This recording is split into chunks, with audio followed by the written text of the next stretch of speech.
राकट देशा कणख देशा दगडाच्या देशा, प्रणाम माझा घ्यावा हे श्री महाराष्ट्र देशा। भीमा वरदा कृष्ण कोयना भद्रा गोदावरी, एकपणाचे भरती पाणी मातीच्या घागरी। योग्यांची अन संतांची भक्तांची माळकऱ्यांची, ही देव देशान धर्मासाठी प्राण वेचणाऱ्यांची।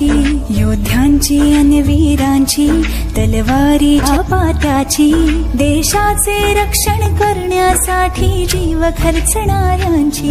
ही भूमी सप्तसुरांची, रंगांची अष्टकलांची, काळाची शास्त्र विनोदाची, भूमी साहित्याची। महाराष्ट्र भूमी ही जन्मभूमी ही कर्मभूमी ही आमुची,